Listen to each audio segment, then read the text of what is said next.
Здравейте! Искам да говоря за нещо, което е много често срещано, специално поне при нас жените и много често се проявява в отношенията, в връзките. Аз говоря най-вече, разбира се, през призмата на любовните отношения, но може да бъде и на друго място.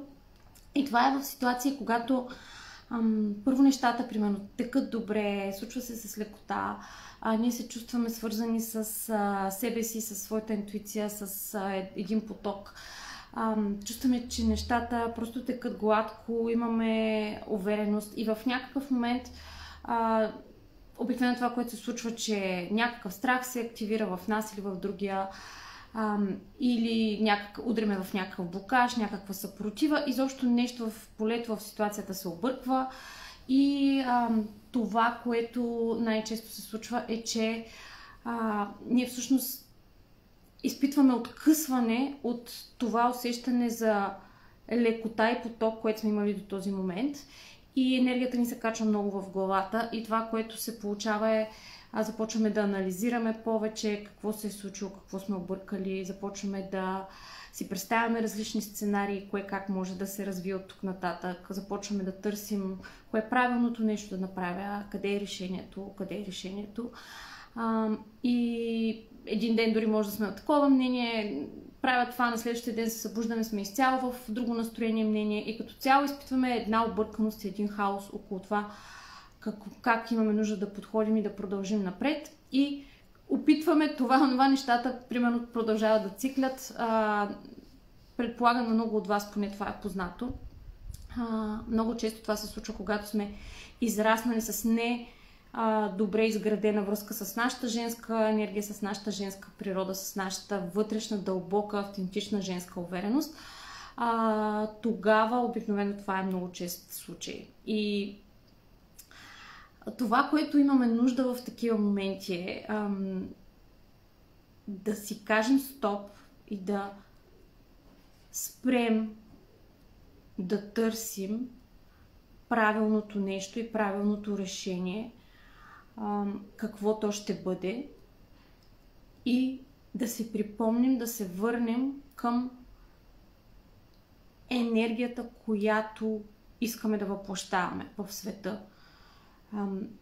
Не задължително дори в контекста на тази ситуация или този човек, а да си припомним коя е енергията, която е свята за мен, коя е енергията, която е в моята есенция, която е в есенцията на сърцето ми, в есенцията на утробата ми, енергията, която е чистата под моите роли, под моите стратегии, под моите мисли.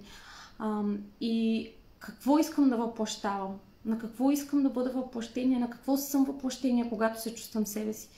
И правим каквото е нужно, за да се върнем към тази енергия. Защото това, когато влезе много в търсенето на решение, в прекаления анализ, в различните сценарии, е обикновено знак, че сме излезли от тази енергия. И имаме нужда не да търсим решение, имаме нужда да се върнем към есенцията. Коя е енергията, която искам да въплътя, която е моята, автентичната, истинската под всичко това. Примерно, аз съм любов, аз съм удоволствие, може да бъде нещо, което е ваше, което е свещено за вас. И в тази енергия ние автоматично знаем отговорите. Затова най-смисленото, което можем да направим е да спрем да търсим отговори, да спрем да търсим правилното нещо, правилната стъпка и просто да насочим усилие нали, да направим това, което е нужно, за да се върнем в своята автентична енергия, в своята есенция. Това може да е чрез определени практики, чрез определени интуитивни движения с тялото. Всичко, което ни дава това усещане, връщам се да усетя себе си, да усетя сърцето си, да усетя мъдростта на утробата си.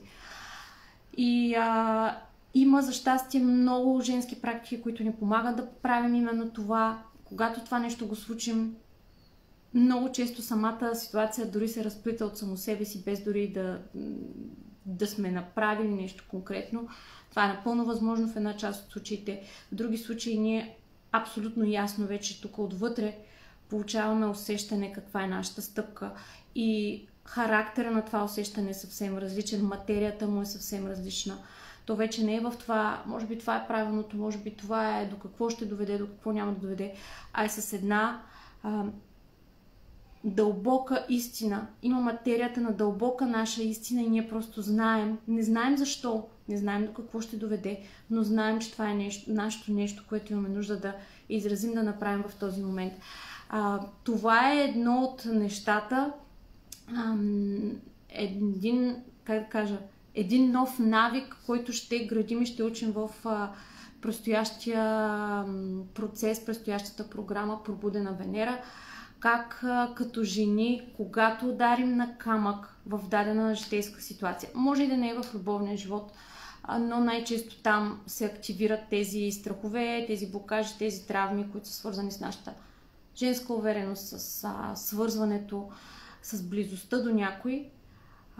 Как, когато ударим на такива съпротиви, вместо да тръгваме на автопилот, да качваме енергията в главата и оттам да търсим решения, които рядко са най-мъдрите и най-ползотворните, как да си кажем стоп, че си го припомняме там отново и отново и отново и отново, поне сме малко по-дълго време, 3 месеца в тази програма и ще имаме достатъчно близък контакт и достатъчно редовни срещи, за да се връщаме отново и отново, за да стане това един навик в нас, да стане наша втора природа, да не тръгваме подир този анализ, а да знаем как да се върнем в есенцията си. На първо място изобщо да се сетим, защото докато не стане навик, ние дори не се изсещаме в тези ситуации. На първо място да стане навик, да се върна коя е енергията, която съм в своята есенция, коя е енергията, която искам да въплъщавам в този свят, в тази връзка, аз като жена, и как да го направим това нещо. Защото понякога на думи звучи по-лесно, но ще имаме практически методи, способи, практически практики, практически инструменти, с които да работим, които да ни помагат именно в такива ситуации да се върнем към автентичната си енергия, която вече знае как да разплете каквото е нужно. Започваме съвсем скоро на 14 септември с малка група от най-много до 10 участнички, именно за да имаме този близък контакт и да може да се подхожда индивидуално към пътя на всяка една от вас, които ще се включите. Има още някои места, така че ако имате нужда от повече информация, т.е. ако се е пробудил във вас интереса, копнежа към този съвсем друг начин да бъдем като жени в света, пишете ми на лично съобщение да ви пратя по-пълна информация за това, което предстои. До скоро! Чао, чао!